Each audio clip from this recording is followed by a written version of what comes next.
YouTube tells me that we're live. We give that a minute or two, and hopefully people will join us. Are we going to get a notification? This is where all the tech goes horribly wrong. There we go. Cool. Yeah. So we're definitely live on YouTube. I think on Twitter and on Richard's LinkedIn.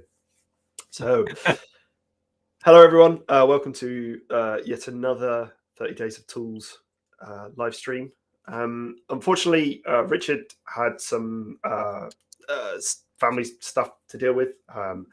He's fine. It's just life gets in the way sometimes.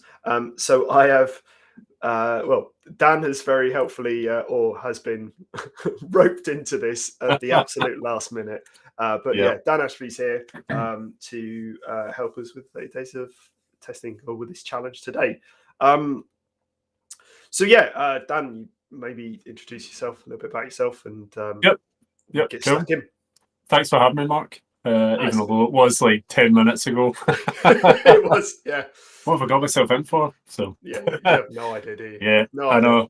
I know. Cool. So I'm Dan, known as Dan Ashby 04 on Twitter.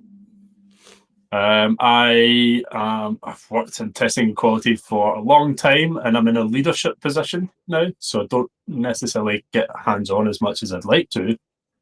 But the topic of tools is really interesting because I see the constraints from a different perspective, from a leadership lens, so budgets, things like that as well. So I've got a lot that I could talk about here, Mark. Yeah. I mean, it's interesting because yesterday's challenge was talking about like how do you get buy-in on a team, how do you get approval, and that sort of stuff. So I think it would have been interesting to get your perspective on that. But we're moving on to a new challenge today, which I think is more like personal. About blockers and stuff. But before I go into that, if you've not seen the stream before, or if you're not aware of 30 Days of Tools, so we're running every day for the month of October, a different challenge every day, get you thinking about tools, get you trying out new tools, becoming more tool aware, and also sort of considering ways in which we can get buy-in for tool use within testing as well. If you want to get in on these challenges, then head to the link just below, the bit.ly link here. You can subscribe and get a challenge in your inbox every day. So a new challenge every day. So let's talk about today's challenge. So this one is a question of what is blocking you from learning about your next tool. And what we've been doing, Dan, is like each time we release these in club posts, Simon, community boss Simon Tomes, he's been adding some sort of additional questions to sort of help guide the answering as well. Because he says, like, what is blocking you from learning about your tool? Can you prioritize the things that stop you from learning? What support do you need to remove those blockers? Where can you get to that support? Who can you speak to? And how might you get more creative and move around those blockers instead? I quite like that last one. Mm-hmm. So, I guess we could talk about it from the personal perspective and maybe more like the organizational or team perspective. So, like, personally for you, like, what do you feel blocks you or gets in your way sometimes? So, there's a whole bunch of constraints, right? Yeah. So I'm just going to pick a random tool that's on my mind at the moment, test chartering tool, right? So in my current context, I'm desperate to buy or find, it could be a free tool, find a tool that helps the quality engineers with structuring the charters and essentially making that work visible. My current context is our software is a medical device, so there's an element of compliance, so there has to be traceability from testing to the requirements as well. So it's trying to find a tool that fits within that context, within the constraints of working in compliance, so you have that traceability, within the budget constraints from the organization. There's also an element of time and people constraints, so we have to do like testing of the tool to make sure that it works in a compliance context, but also we want to kind of do a SWOT analysis across a range of tools, so strengths, weaknesses, opportunities, and threats. But I want the QEs to drive that because they're the people that are predominantly going to be using the tools. I don't want to be the person that's just saying, hey, use this tool. especially because Yeah. we've got a team of people that are involved in the community and want to have a say, right? Yeah. So there's an element of them having the time to be able to do that as well. So And too many constraints, Mark. It makes it really difficult to actually land on a tool to begin with. yeah. So do Yeah. you tend to like, because I think I've seen you do this in the past, but do you have like sort of spike sessions? Do you like try and do some sort of semi-formal period of experimentation or something like that? Yeah. So there's a couple of reasons that we would do like a spike or what I mentioned was SWOT analysis. And we might have a range of tools that we do this for, right? So the reason number one is which tool fits your context. You don't form your processes around a tool. You pick Mm, tools that fit within your processes and context that are going to mm, enable you to do a better job, right? And produce absolutely. higher quality. So you have to investigate to discover which tool is going to do the best job for what you need it for. Mm, But then additionally, the output of that assessment, that investigation around tools, acts as the input for the business case to justify the purchase of the tools, because most tools cost money, right? Some tools cost a lot of money. And if you can yeah. show that, it's almost like testing notes, right? If you can show your notes on the investigation on how good this tool is, how valuable this Mm, tool is, and how correct it is based on our wants and needs, that information goes into the business case to justify the costs. And then it helps yeah. have those informed discussions and decisions around purchasing and spending the money, you know. Mm, Whereas if you didn't have any of that information and it's all, hey, we want this tool, but it costs this much, and there isn't really any data behind the request, yeah. then so there's kind of two purposes for that investigation, right? The first is it the right tool for us? Do people actually want to use this? Second is let's build the justification to buy it. Yeah.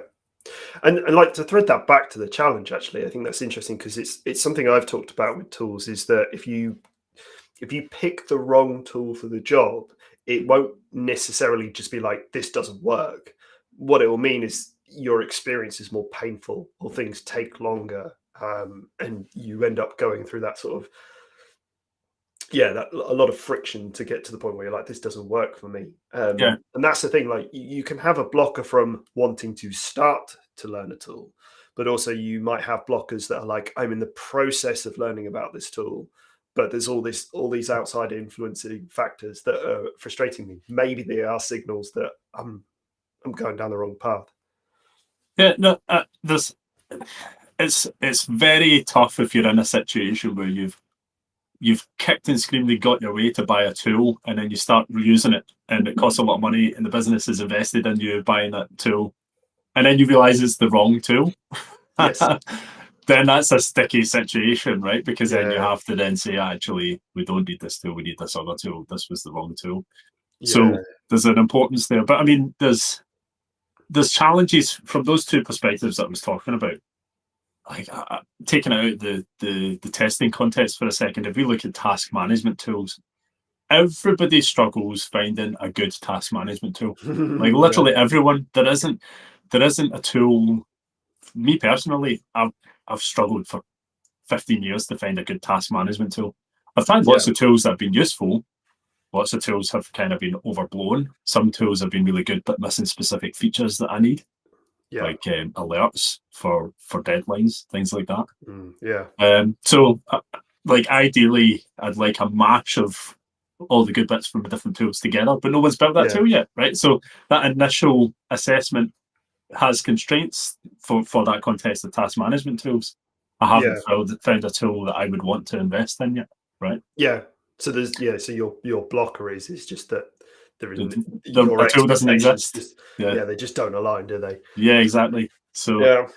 so that's another interesting aspect with testing as well, right? Because when we think about um, uh, specific risks that we would test for, like security risks, or let's dive into security, right? Or you Mm, might think about data here and use proxy tools, right? mm, And there's loads of different types of proxy tools and browser dev tools that you can do a lot of these proxying through. But what you find is that people tend to daisy chain these tools together because each tool has different mm. features, and you can do that with proxy tools, right? Yeah. But if we change context a little bit and we think about accessibility risks. Again, there's hundreds of different kinds of accessibility tools that do different things. It's harder to daisy chain them together, so you kind of need to use them individually. And it's hard because it then breaks up your testing for that risk. It would be far easier if you could be smarter with your testing and look at multiple different kinds of risks as part of one test, perhaps. One instance of investigation. But the tools constrain you there as well. So that's a frustration I was talking about actually in some training last week, which is that we were talking about test data and test data setup and how what you want is I think it kind of applies across a lot of contexts. You want tools that don't disrupt your flow in your testing. Yeah, you want that sort of smoothness. You want the ideas to be coming and the tools to sort of support that. What you don't want is that sort of, oh, this is interrupting me because I've got to now handle with a crappy UI, or it's a bit flaky, or it doesn't quite do what I want to do as well. There's another aspect that on this point, there's another aspect around awareness or lack of awareness being a constraint, right, on specific tools. So you might be venturing down a path with one tool and then be super ready to invest, but then you become aware of another tool. And actually, this is fairly common on the software development side when you think about languages and frameworks, right? There's a lot of people who just want to work on the cool new things that they hear people talking about. So they change the direction in tools based on the newness of the industry. They want to keep the CV up to date, so work on this cool new thing, right? So the testers have the same challenge with test tools. I'd say so. Yeah, there's quite a lot of different test tools. Like, I mean, take performance testing tools for example. There's new performance testing tools that come out, automation frameworks that come out. Cypress. I was actually just writing about performance testing tools in my book. There we go. Yay! Ding, ding. I mentioned it. I have to cram it in. When's it coming out, Mark? When's it coming out? It should be finished by the end of the year. Nice. 3 chapters left to do. Nice. But anyway, joking aside, I think going back to your point about the daisy chain thing, I think it's good. Like what Simon was putting is those like additional questions, like how do you get around those blockers? Is actually sometimes sort of having this attitude of, right, well, this tool doesn't do everything, but it does 75% of the task, and actually it's got a nice clean way of outputting stuff, so I can set it to some other tool. And that's a good example with, like, say, for example, like command line tools. They're very, very specific, but the whole point, the power of it is you're supposed to chain them all together and one pipes to another. But it's that sort of like biases keep coming into my head as well, like talking about this as well as like, resisting things like sunk cost fallacy or confirmation bias when it comes to like learning a tool. I mean, I'm guilty as sin for this sometimes. Like I went through a very sniffy period of codeless tools and going, they're all snake oil. But actually, once I sort of got out, and I was looking for reasons why it wouldn't work, but actually you look at some of them, and again, depending on a specific context, they can be quite useful for people. That's really it's good.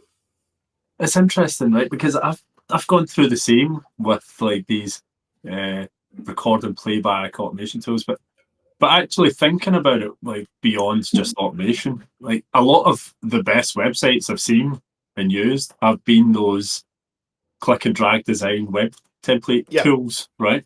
Yeah, exactly. Because it's there, and how does the use of those tools affect our testing as well, like, and our confidence and quality from using those tools? It's really interesting. So Sorry, go for it, man. I was going to say, you have these unconscious blockers as well as conscious ones, because that, when you said awareness, that's where my sort of mind went to, was that sort of awareness of actually your own biases towards your tools, like you have these unconscious ideals of, I need to learn this tool, but not because it's right, it's because it's good for the CV, that sort of thing. Yeah, and heuristics as well, and requirements for tools. So bring it back to the daisy chain, right? Actually thinking about it in my context of medical device software and compliance, like it becomes a requirement. We need a tool that integrates with Jira, because the integration with Jira makes it much more transparent, the linking of these testing artifacts to the requirements, right, to the user stories and acceptance criteria.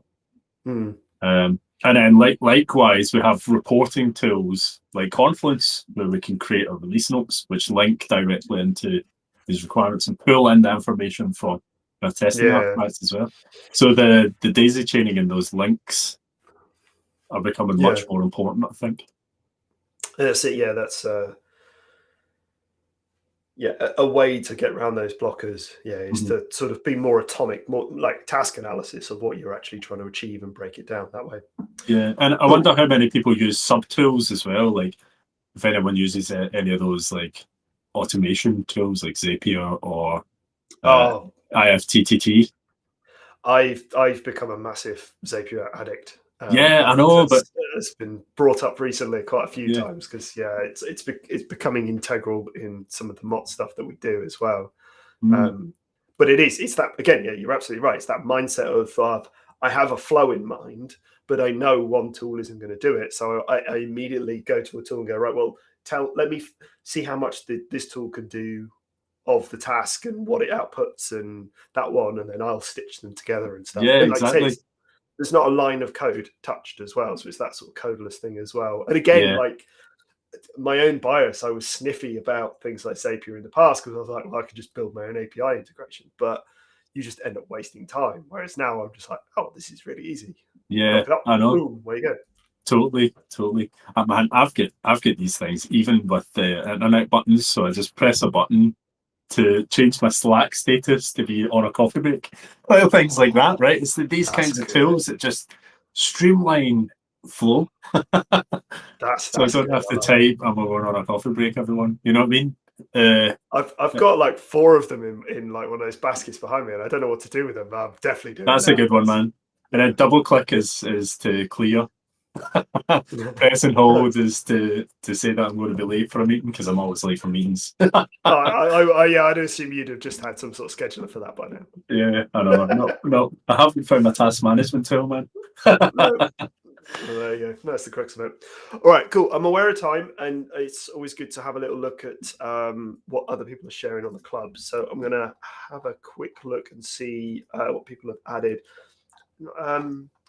Only a couple of responses, but I think they're quite detailed. So we've got one from Christoph, and he says, so like answering Simon's questions, can you prioritize the things that stop you from learning? He says, I currently have no need to learn a new tool. I'm learning new tools on the go if I need them. I suppose when I do have the time is always an issue. When arriving at a new customer, there are always some new tools to learn, so mostly time. So yeah, time being the big factor for blocking things. The bigger one there is the need, right? So again, is there a challenge of there's an unawareness of a need? Or is it just genuinely that there's no need to learn a new tool? And that's what I picked up on as well, is that I think this is what Richard and I have been talking about being tool aware. It's not something where you're necessarily always trying to solve a specific problem. It's more of a case of allowing yourself that 10, 15 minutes every now and then to sort of pick up a new tool. So I discovered a new webinar tool yesterday. So I was like, well, I'll just have 10 minutes to have a little rummage around it and see how it works. Now it's in the back of my mind so that when my next training session comes along, I could be like, oh, actually, I could try that tool. There's no need there, but it's still worth having, like having that sort of a little bit of a sort of a seed of an idea of how that tool works. Yeah. But so that serendipitous moment happens in the future. But even from that continuous improvement mindset, right? If you're actively trying to continuous improve on anything that you're doing, then it's very hard to improve without tools. So just if the continuous improvement mindset is in your mind, then actively along with that should be what tools can help with this, Yeah. But then equally, like I can see Christoph's point is that, if there's a lot of pressure on you to deliver work and stuff, then it's, you have to kind of sometimes switch back to that need because you just don't have that capacity. So but at the same time, I know what you're meaning, but at the same time, the quality of your processes affects the quality of the output of your work, right? And that's what I was So going to if you say. can This is improve your processes through tools, then you'll improve the outcome of your work. So yeah, exactly. It's a sort of, if you can change the culture to allow that space, mhm. then the benefits will be reaped from there. So there's that, again, that's sort of friction between the individual constraints and blockers and the organizational constraints and blockers.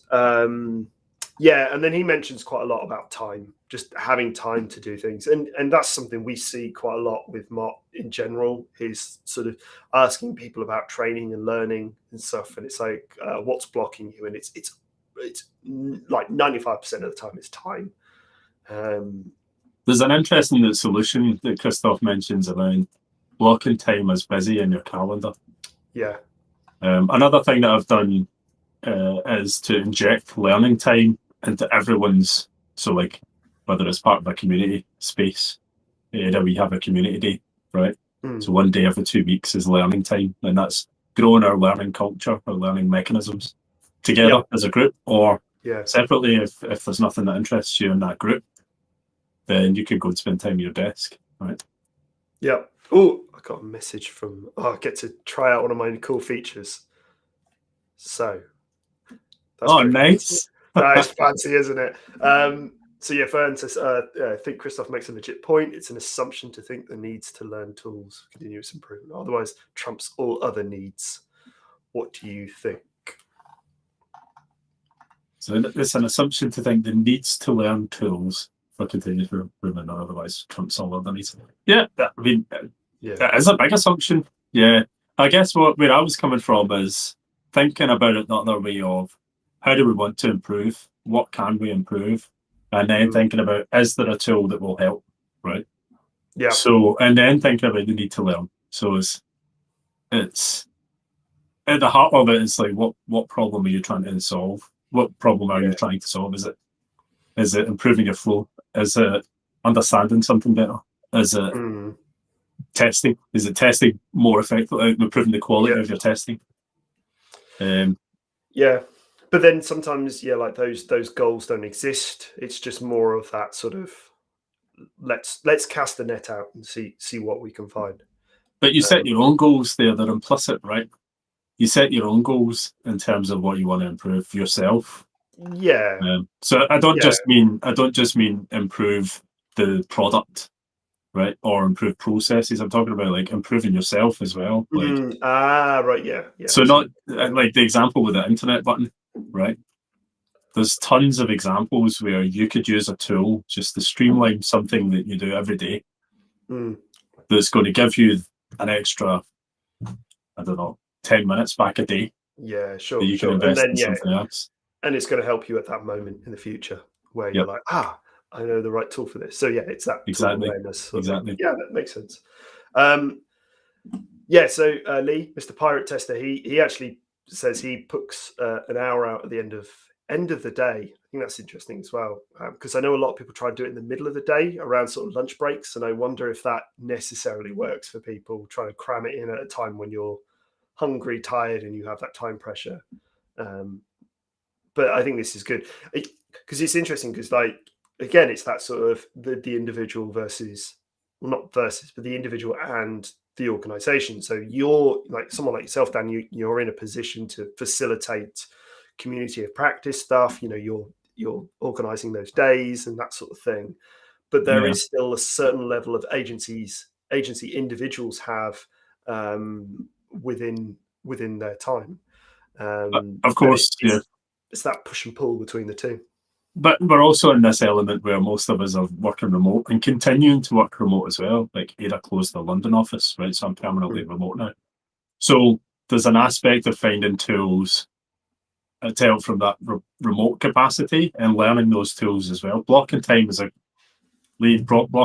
great way to carve out time to be able to learn. Some people call it disposable time, like between tasks as well. Meeting cultures can be difficult, especially in a remote context, because everyone tends to be in back-to-back meetings. And it's all related to work. So like a side conversation is what tools can you inject that gives the social aspect back into the remote working context. And I suppose there's a certain level of attrition from that, is that you don't I've had a day of meetings, I didn't learn anything new, but then before you know it, it's a month, it's half a year, and things have changed around you and opportunities have been missed because you are just back to back.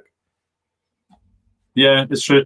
But I mean, there's pros, there's not just cons, there's pros, right? Where you actually, if you want to have a conversation with people, it gives much more structure to it. So you're encouraged to think of an agenda that you can actually seek support or give support to that person, right? Yeah. It's nicer to carve out that one-to-one space because you're in the privacy of your own homes as well. So generally conversations tend to be more open than compared to in a kitchen space in an office. Yeah. And I think about some of the tools that I've learned in the past, like the internet button, actually. I'm fairly sure I showed you the internet button. I can't remember now. But that's something I learned collaboratively with some other people. But it was a sort of, we're going to get together and we're going to solve this thing together, rather than having individual time where, again, your biases can creep in, or I'll get to that very soon, but it's 5 minutes, 10 minutes, and then your time's eaten in. Yeah.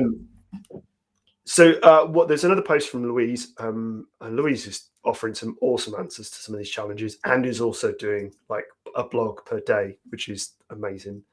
Wow. But she says again the same sort of thing. I think the biggest blocker is usually time.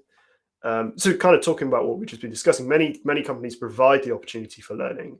This could be a set amount or a percentage of our hours. If your workplace don't already provide this, then you might want to speak to someone about making this time available. So it's that sort of, there's a personal responsibility to sort of ask for it and try and carve that time out. But it's also, there is an expectation from your organization and from your culture as well to sort of help as well. I've just noticed that. So there's a pattern here, right? I think there's actually stages of constraints, right? So when we think about a lack of awareness of a tool, right? So unawareness is that constraint at that point. We become aware, we start to grow our knowledge on that tool, but we need the time. Time is the constraint. Perhaps the safe space is also a constraint. Once we've done that, then we need to actually discover whether the tool is actually going to solve the problems that we have. So there's that investment. So there's perhaps people constraints at that point, right? Yeah. Then there's beyond that, when we want to purchase the tool, if it is the right, then there's the budget constraints and the influence constraints and that kind of stuff. So it feels as if there's a natural different constraints for the flow of becoming aware, finding the time to learn about, investigate, to purchasing. That's why I also sort of highlighted Lee's comment here about wanting to use our test community practice to encourage people to try tools. That's the whole point. We've got this 30 days of tools because obviously we sit outside of people's organizations. We have a certain freedom to sort of explore and put together training material or community opportunities to sort of learn together that you might not necessarily outside. Obviously, our problem is that we can't be context specific. Well, we could be, but then it inflates the price because then you're going into targeted training. So it's a combination of the two can be super useful as well. And we're all a lovely bunch of not. Yeah. I wonder what the final constraint is though. Like, so thinking about that flow, if you actually buy the tool and then start to use it, are there any other constraints in actually using the tool at that point? Like skills, perhaps time is another constraint as well. Perhaps the amount of tools that you have to use could be a constraint in mastering the tool that you've just purchased. I've been in a situation where I went to an organization just after someone did some training in a tool. So they bought the tool and got training, and the conversation kept happening with that's not how we were taught to use the tool. So there was this sort of kind of this model in everyone's heads by this training that sort of said you have to use it this way. And then when myself and a few other people came in a little bit later, we were like, this seems very rigid, surely we can be more flexible. And it's like, no, because that's what this person said. And there's that almost that like whatever the bias is around, the consultancy sort of mindset, we paid this person a lot of money, so they must be right. or they must be followed to the letter. That sort of idea as well. Mm. Cool. We're gonna have to stop it there because it's coming up to 1 o'clock. Dan, thanks for coming on. It's a pleasure, man. I love talking about this stuff. Thanks I for having me. knew you'd be fine. It's like you've got 10 minutes, but all you need to do is just come on a stream and waffle with me. So Yeah, I can waffle. Call. Yeah. Cool. So yeah. Thank you, Dan, for joining us. Thank you everyone on the stream for sharing and letting me try out my cool tools. Once again, if you want to get involved in the 30 Days of Tools, then the link is below. Just hit the subscribe button and get the challenges in your inbox every day. And we also have Test.bash coming at the end of the month. If you are a pro subscriber, it's free to attend. All you got to do is click that registration button. And yeah, that's it for this stream. Hopefully, Richard and I will both be back tomorrow for Challenge 14. And see you all soon. And I'll see you tomorrow because we're actually going to have a proper, just private chat tomorrow. Yep, chin wag. See ya. See you, everyone. Bye.